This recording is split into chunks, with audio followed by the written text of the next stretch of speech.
Shalom. Bersukacita kita bertemu kembali dalam memperingati Jumat Agung atau Great Friday atau Good Friday.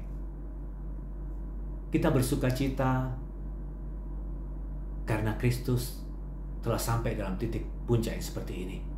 Jumat Agung dikenal sebagai bukti kasih atau pengorbanan Tuhan yang terbesar untuk saudara dan saya. Jumat Agung adalah mengingatkan bagaimana cinta Tuhan yang luar biasa sampai merelakan anaknya mati di kayu salib. Jumat Agung juga mengingatkan kita bahwa Yesus Kristus adalah pribadi yang mampu menyelesaikan misinya, mandat yang diberikan kepadanya sampai tuntas, yaitu di puncak pelayanannya, dia mati di kayu salib. Ini adalah puncak pelayanan Kristus yang terbaik. Puji nama Tuhan, dia melakukannya dan menyelesaikannya sampai pada puncaknya. Andai kata dia tidak menyelesaikannya, bagaimana dengan kehidupan saudara dan saya? Tapi kita mengucap syukur bahwa Kristus menyelesaikannya dengan sangat baik sampai pada puncak pelayanannya. Kalau saya mau lebih berkata juga bahwa Jumat Agung adalah mengingatkan kita bahwa ini adalah kegagalan terbesar iblis karena ketidakmengertiannya terhadap rencana Tuhan, sehingga dia menyalibkan Kristus di kayu salib. Saudara, sungguh mengucap syukur bahwa kita memperingati Jumat Agung ini, karena dengan memperingati ini kita boleh teringat betapa cinta Bapa kepada kita dan betapa diri kita mengalami sesuatu yang baik daripada Tuhan. Dalam Filipi pasal 3 ayat 10 dikatakan bahwa yang ku kehendaki ialah mengenal dia dan kuasa kebangkitannya dan persekutuan dalam penderitaannya, di mana aku menjadi serupa dengan dia dalam kematiannya. Sudah perhatikan di sini bahwa yang ku kehendaki ialah mengenal dia. Kenapa kita harus mengenal dia? Siapakah dia? Siapakah Yesus? Yesus adalah anak Allah. Yesus adalah, kalau kita bisa berkata bahwa Yesus itu adalah Allah sendiri. Yesus itu pribadi yang agung, pribadi yang disertai dengan pelayanan mujizat, perkara-perkara besar dan perkara-perkara yang dahsyat. Kristus adalah pribadi yang penuh dengan otoritas. Kristus adalah pribadi yang disukai banyak orang dan punya kesempatan bahkan mau diangkat sebagai raja untuk orang Israel, orang Yahudi. Tetapi dia melepaskan itu pada saat dia hidup di dunia. Dia mengambil titik terbaik yang dia harus selesaikan, yaitu sampai di kayu salib. Ketika Jumat Agung, di mana Kristus disalib ini menjadi sebuah momen terbaik dalam kehidupan kita. Walaupun pada saat itu kita tahu bahwa Kristus sebelum dia mencapai dalam salib itu, dia suka berdoa kepada Tuhan, seandainya Tuhan bisa cawan ini lalu daripada aku. Tetapi bukanlah kehendakku, biarlah kehendakmu yang jadi. Ada sebuah pemikiran dan sebuah keputusan di sana kata bahwa aku harus menyelesaikan kehendakmu. Karena kehendakmu itu adalah yang terbaik. Kehendakmu sebenarnya adalah juga sama dengan kehendakku. Aku mau menyelesaikan misi ini dengan baik. Sudah mengenal, kalau sudah bisa menyebut bahwa dikatakan itu sebagai Jumat Agung, berarti di dalam Jumat Agung itu ada pribadi yang agung. Pribadi yang agung itu adalah Yesus Kristus yang luar biasa. Sampai dalam 1 Korintus pasal yang kedua ayat 2, Paulus mengatakan bahwa sebab aku telah memutuskan untuk tidak mengetahui apa-apa di antara kamu selain Yesus Kristus, yaitu dia yang disalibkan. Saudara lihat sebuah pernyataan Paulus ini begitu menegaskan kepada kita bahwa dalam kehidupan kita, mungkin kita bisa punya cerita yang banyak, kita bisa punya hal-hal yang terbaik mungkin dalam kehidupan kita, dalam pekerjaan kita, dalam pelayanan kita, dalam masa depan kita, dalam kehidupan keluarga kita, dalam kehidupan kemenangan mungkin dalam gereja kita. Tetapi Paulus mengatakan, aku telah memutuskan untuk tidak mengetahui apa-apa di antara kamu selain Yesus Kristus, yaitu dia yang disalibkan. Jadi momen di mana Yesus yang disalibkan ini adalah momen terbaik. Karena kalau Yesus tidak disalibkan, semua jalan kehidupan kita akan berbeda. Kalau Yesus tidak disalibkan dan tidak menyelesaikan sampai pada salib, perjalanan kehidupan kita semua berbeda. Dan cerita-cerita tentang kehidupan di dunia ini berbeda. Dan Paulus mengatakan, aku memutuskan untuk tidak mengetahui apa-apa di antara kamu selain Yesus Kristus. Yesus Kristus adalah seorang yang betul-betul pribadi yang memikat hati daripada kita semuanya. Setiap kali kalau kita memiliki sebuah pergumulan apapun, setiap kali kita perjalanan dalam kehidupan kita, dalam segala hal apapun, pastilah kita mengingat siapa yang memulai semuanya itu, siapa yang mengerjakan semua itu dalam kehidupan kita. Kita memutuskan dalam kehidupan kita, Yesus Kristus, Engkaulah yang selalu ingin aku kenal. Dan aku ingin mengenalmu lebih lagi. Kita harus mengenal Dia. Dia yang pribadi yang sudah dari jauh dipersiapkan oleh Tuhan untuk sampai pada titik momen ini. Karena cintanya kepada saudara dan saya. Kalau saudara melihat tentang peristiwa di awal di mana kejatuhan manusia di dalam dosa.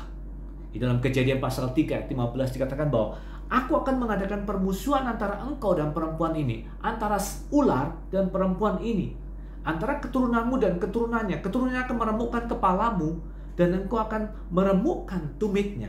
Jadi sudah melihat bahwa memang pribadi Yesus itu sudah dipersiapkan dari awal untuk meremukkan kepala si ular, yaitu iblis itu.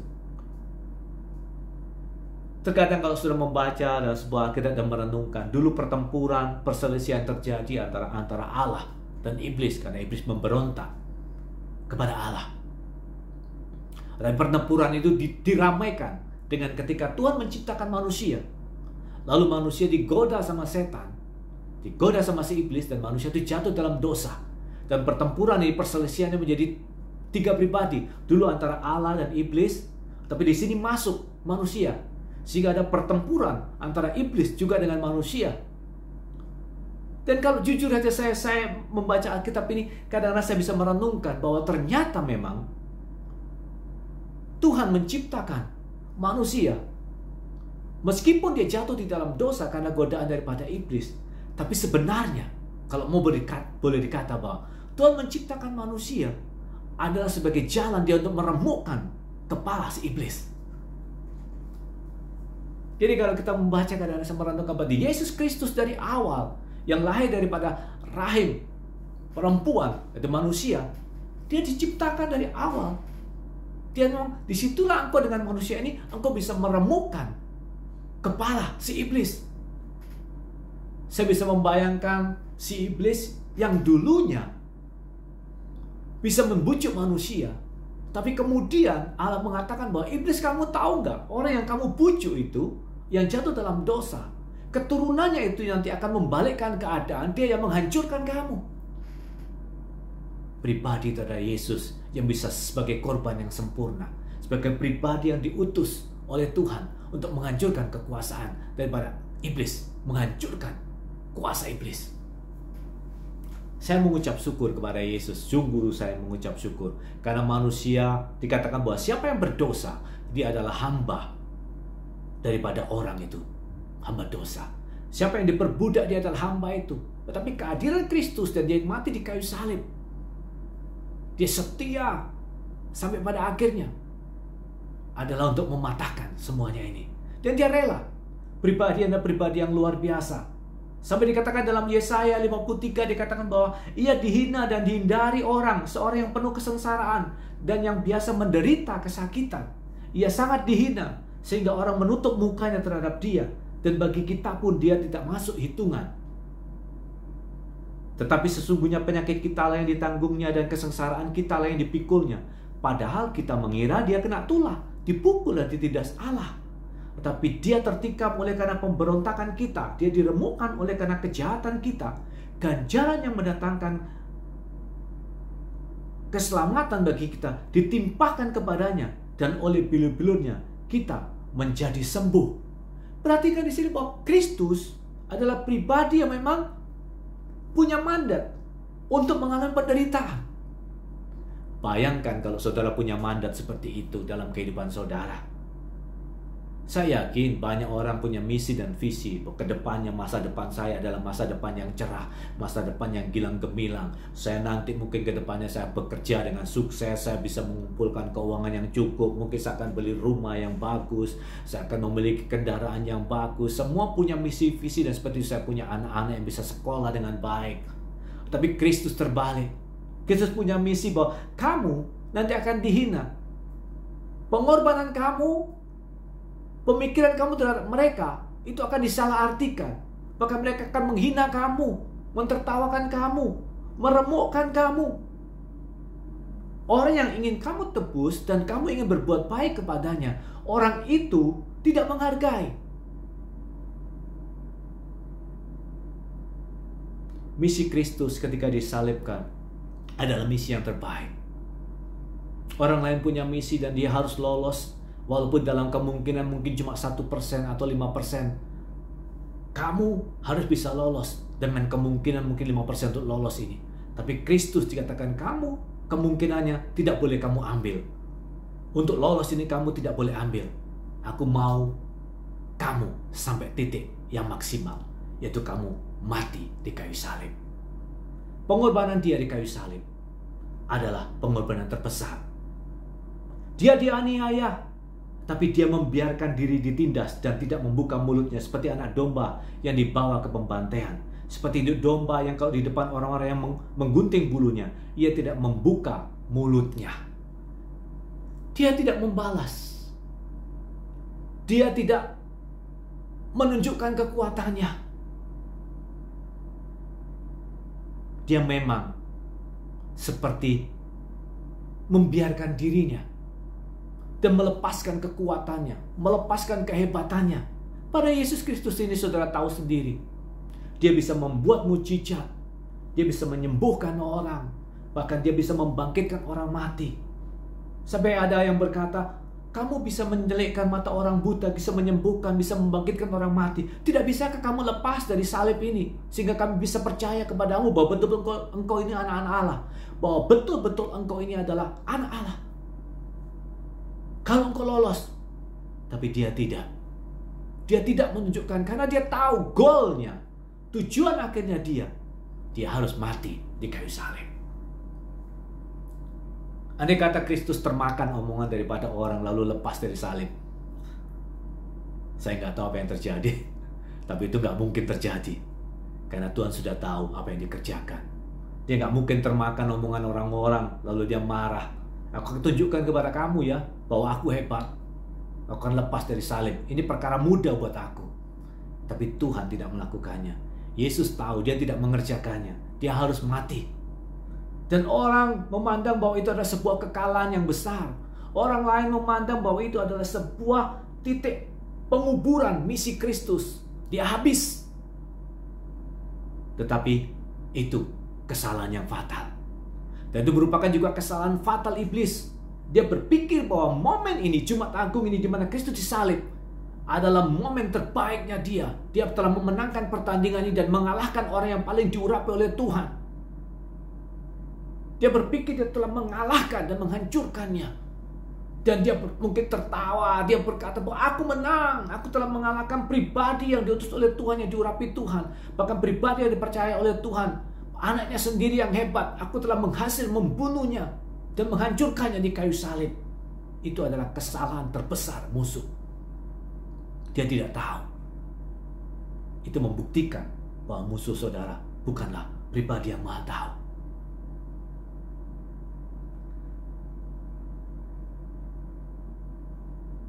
Tetapi Tuhan berkehendak meremukkan dia dengan kesakitan. Apabila menyerahkan dirinya sebagai korban penebus salah, ia akan melihat keturunannya, umurnya akan lanjut, dan kehendak Tuhan akan terlaksana olehnya. Inilah di mana Tuhan ingin kehendaknya terjadi. Kehendak Allah terjadi, dan kemudian maksud Allah terjadi. Di mana tujuannya sudah direncanakan oleh Tuhan dari awal sampai pada akhir. Bisa digenapi. Dan umat-umat Tuhan mengalami sebuah kehidupan yang terbaik. Bukti kasih Bapa, meskipun dia tidak disukai oleh banyak orang, Dia memberikan dirinya untuk disalib. Haleluya. Di dalam Matius pasal 27 ayat 22 dikatakan bahwa kata Pilatus kepada mereka, "Jika begitu, apakah yang harus kuperbuat dengan Yesus yang disebut Kristus?" Mereka semua berseru, "Ya harus disalibkan." Wow, saudaraku ya.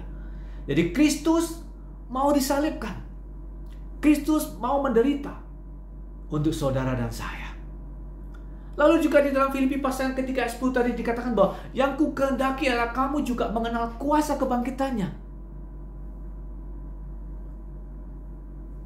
Yesus harus mati. Tapi Yesus juga tahu bahwa dia harus bangkit. Nanti saudara akan memperingati kebangkitannya. Kristus memang bangkit. Dan dia harus bangkit. Karena ketika dia bangkit, dia membuktikan bahwa segala sesuatu yang mereka pikirkan sebagai kekalahan, itu adalah sebuah kebodohan. Ketika mereka berpikir bahwa itu adalah akhir segalanya bagi kekuatan Allah ataupun aliansi Allah ataupun pekerjaan Allah. Tapi itu adalah awal kegagalan mereka.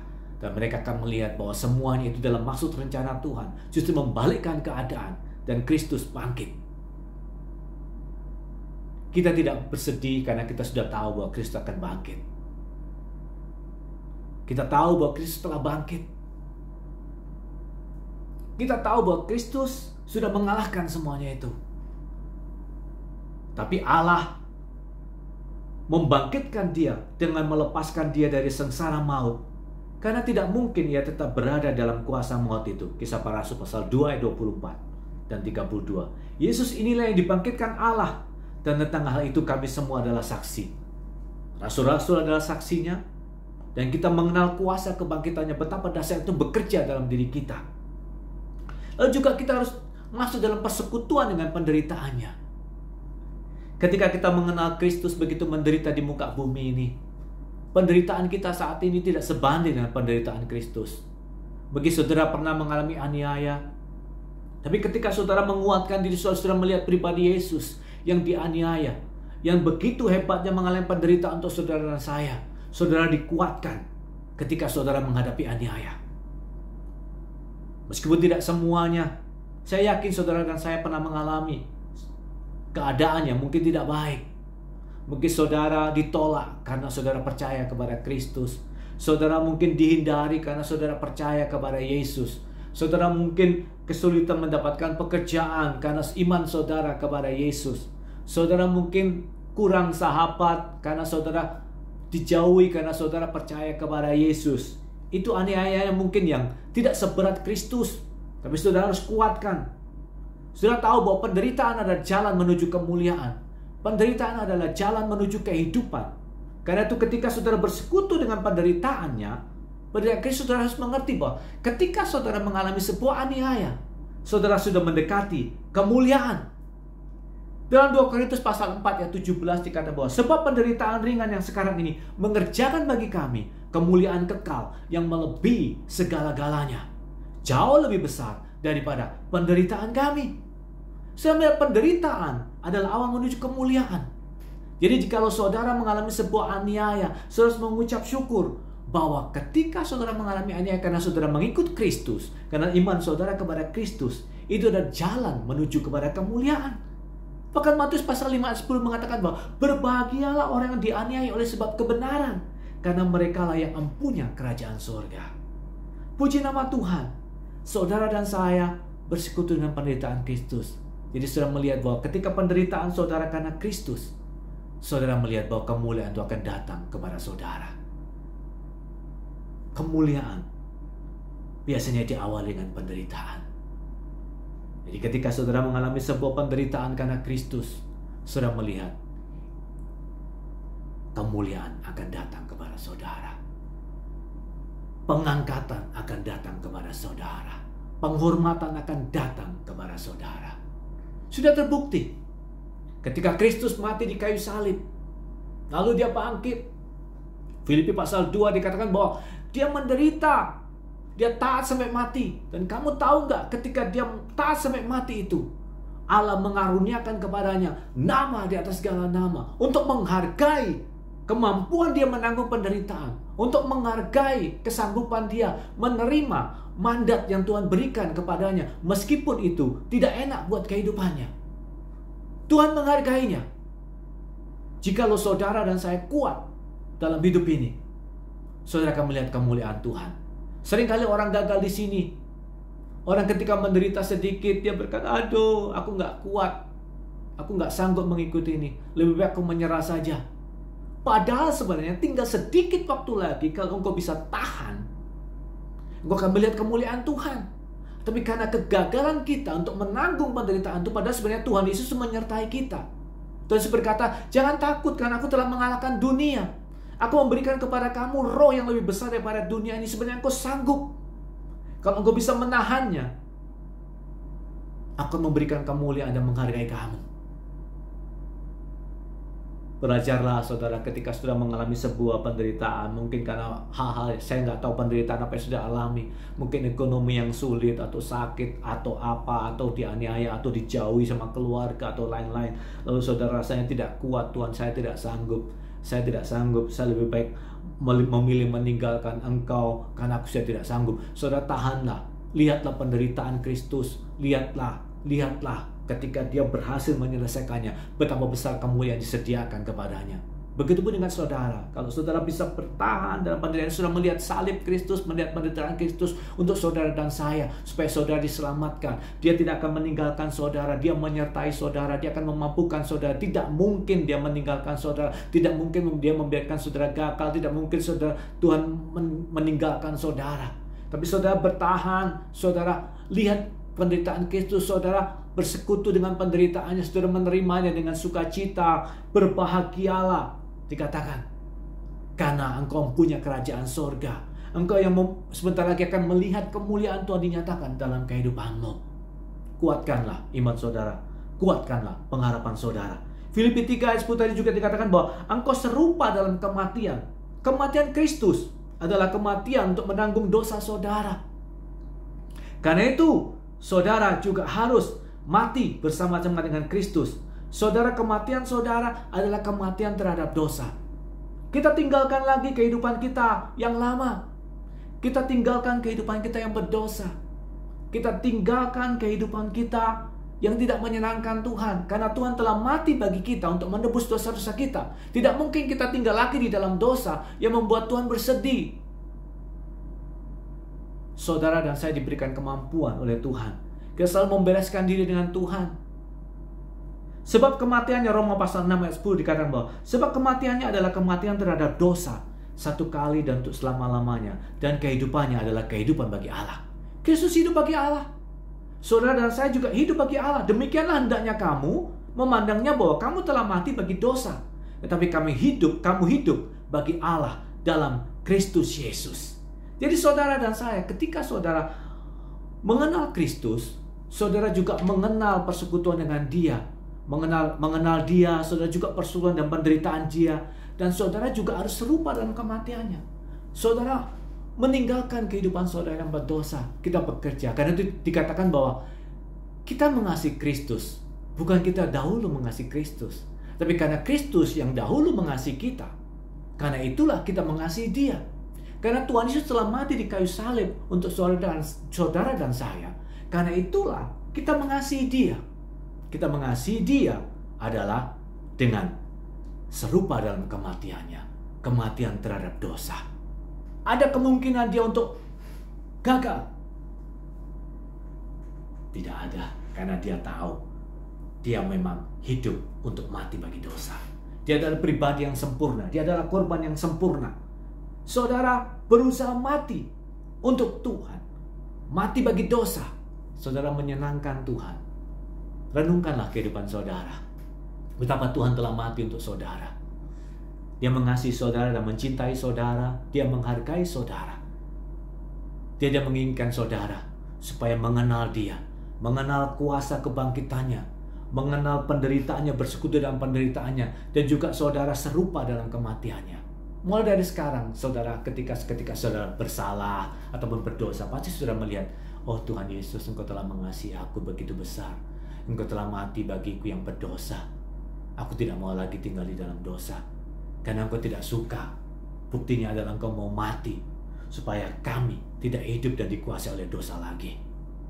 Saudara dikasihi oleh Tuhan, saudara dicintai oleh Tuhan, saudara mendapatkan perhatian daripada Tuhan. Kematian ini sudah jujur saja, saya mengerti bahwa kematian Kristus di salib itu membuktikan ketidakmahatauan iblis. Sehingga itu menjadi sebuah kesalahan yang fatal bagi iblis, kesalahan yang terbesar kalau boleh saya katakan.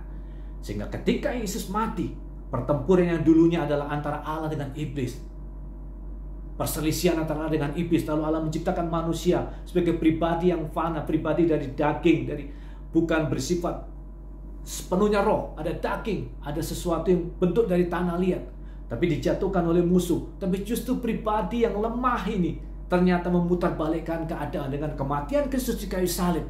Dia meremukkan kepala iblis. Jadi kalau saya boleh melihat bahwa kematian Kristus di kayu salib itu adalah cara Tuhan untuk mengolok-olok iblis. Cara Tuhan untuk mempermalukan iblis. Bahwa kamu yang menyebut dirimu lebih kuat, kamu yang dulunya mungkin mampu membuat manusia dalam dosa dan dia menjadi budak dosa, sekarang keadaan itu terbalik. Dan aku membuat kamu mengerti bahwa ada pribadi seperti janjiku yang kuucapkan di awal-awal. Keturunannya akan meremukkan kepalamu. Orang yang lemah, pribadi yang lemah yang menurut kamu remehkan yang kekuatannya. Tapi bersama dengan aku dan aku telah memakainya untuk meremukkan kamu. Dan kamu berada dalam kekalahan yang paling besar. Renungkanlah firman Tuhan ini. Betapa pribadi yang mencintai kita itu rela mati buat saudara dan saya. Saya merenungkan penderitaan Kristus ini dengan sebuah pujian yang saya buat, nyanyikan buat saudara untuk mengingat kematian Kristus. Karena dia adalah sang pelaksana yang agung, yang hebat, pengemban misi yang terbaik, dan yang menyelesaikan misi dengan sangat baik sampai pada kematiannya. Haleluya. Sang pelaksana yang setia dan berhasil, gemilang selesaikan misi beratnya, layak ditinggikan, dimuliakan. Yesus, namamu di atas segalanya. Dengan taat setia sampai salib, korbankan hidupnya, nyawa diberikan, rela direndahkan, ditertawakan. Yesus disiksa tanpa perlawanan. Kami memuji pelaksana yang hebat, misi yang berhasil, surga pun bersorak.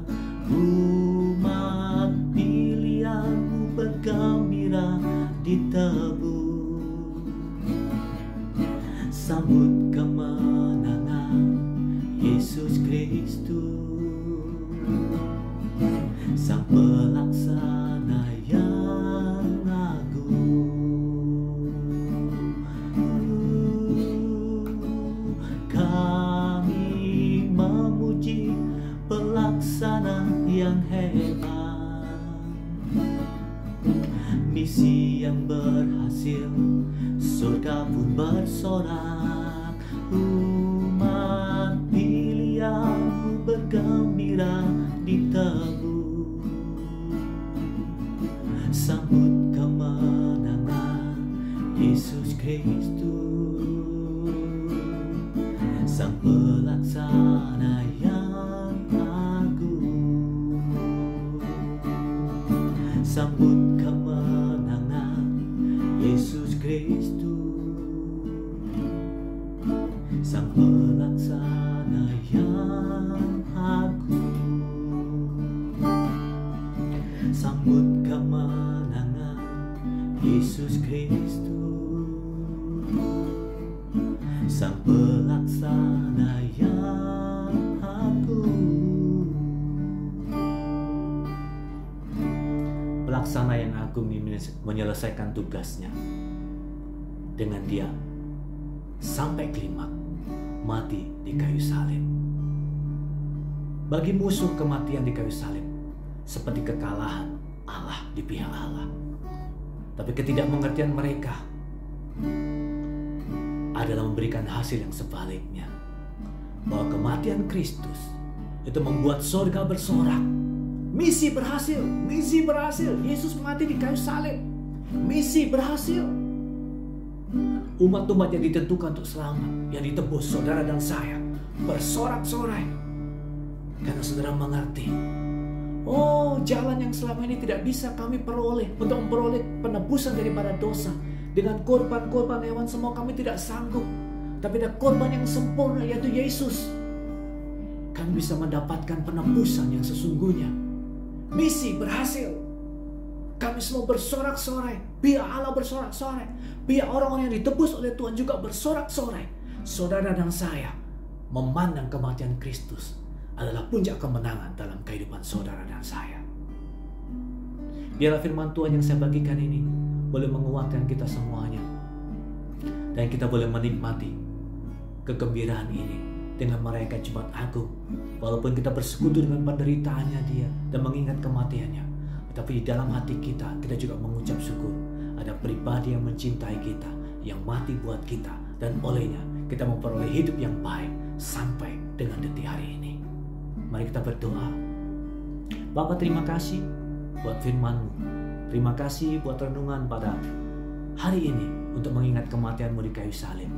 Kami tahu Engkau mencintai kami tahu Engkau mengasihi kami. Kami tahu Tuhan Engkau sangat menyayangi kami. Dan kami memuji-muji Engkau karena Engkau adalah pribadi yang agung. Kami memuji Engkau karena Engkau Yesus adalah layak menyandang nama dari segala nama. Engkau Yesus ada pribadi yang layak untuk kami puji. Engkau Yesus adalah pribadi yang layak kami sembah. Engkau Yesus adalah pribadi yang layak kami agungkan. Kami menghormati kematian-Mu di kayu salib. Kami menghormati pengorbanan-Mu yang luar biasa. Kami menghormati kesanggupan-Mu menyelesaikan tugas yang luar biasa dan mandat yang luar biasa ini. Kami memberikan penghormatan setinggi-tingginya buat Engkau yang mau mati buat kami, ditertawakan dan dihina, direndahkan tanpa membalas. Kami menghormati-Mu, kami menyembah-Mu, kami meninggikan-Mu. Kami sungguh mengucap syukur buat kebaikan dan karunia Tuhan dalam kehidupan kami. Terima kasih Bapa, terima kasih Bapa, terima kasih. Biarlah melalui pengertian-Mu dan pengorbanan-Mu di salib, umat-Mu yang mendengarkan renungan ini, Engkau berkati mereka. Engkau bawa mereka dalam dimensi yang lebih dalam. Mereka tidak takut lagi menghadapi kehidupan ini karena ada pribadi yang mati buat mereka. Ada pribadi yang telah menebus mereka. Ada pribadi yang menanggung penderitaan mereka. Ada pribadi yang menanggung segala sakit penyakit mereka. Bahkan masa depan mereka pun telah dipikirkan oleh pribadi yang telah mati di kayu salib, yaitu Yesus Kristus yang menang ini dan telah tunduk sampai pada akhirnya. Biarlah setiap kami yang mendengarkan firman ini boleh diberkati, dikuatkan, dan kami mengalami pertolongan daripada Tuhan. Dan kami akan melihat kemuliaan Tuhan dinyatakan dalam kehidupan kami. Terima kasih Tuhan, terima kasih. Biarlah segala berkat yang terbaik turun atas umat-Mu semuanya.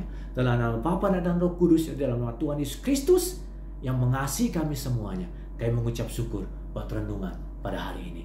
Tuhan memberkati kita semuanya. Dalam nama Yesus. God bless you.